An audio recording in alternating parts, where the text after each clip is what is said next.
Aujourd'hui, on va tuer des gens. Mais avant, laissez-moi vous présenter une des expériences que j'ai réalisées. Ça, c'est des laitues paumées. Donc ils sont très bien développés. Et vous remarquez qu'en fait, je suis venu donc les récolter naturellement. Mais vous voyez, c'est une variété qui a tendance à faire ce que l'on appelle des rejets. Et qui, à cet endroit,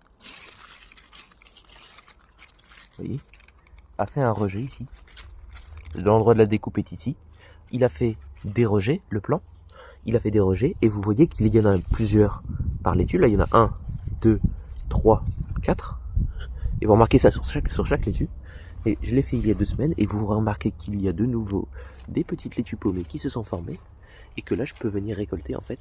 Et donc ça, c'est une particularité de cette variété de laitue. Donc vous voyez là, par exemple, pour la salade de ce midi, je vais venir couper non pas une nouvelle laitue que je pourrais venir prendre directement à ces endroits là-bas, mais je vais venir couper plutôt directement les rejets. Et ça me permet d'avoir des laitues continuellement finalement. Et en fait, une fois que ces rejets seront coupés de nouveau, et ben ça favorisera le développement des autres rejets. Et donc, on en pourra disposer de laitues un peu plus longtemps. Et de toute manière, ne vous inquiétez pas parce que même si ces laitues-là disparaissent un jour, c'est ce qui sera forcément le cas, rien n'est éternel, bah vous voyez qu'on a de la réserve avec d'autres laitues qui sont en route.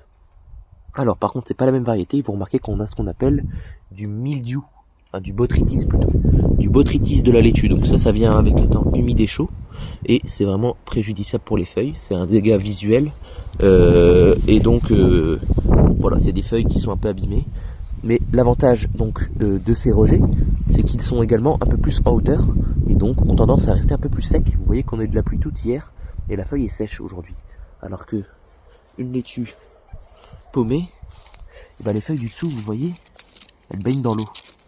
Et ça, vous voyez, ces flaques, ça c'est favorable au botrytis. Voilà. J'espère que vous aurez appris 2-3 trucs.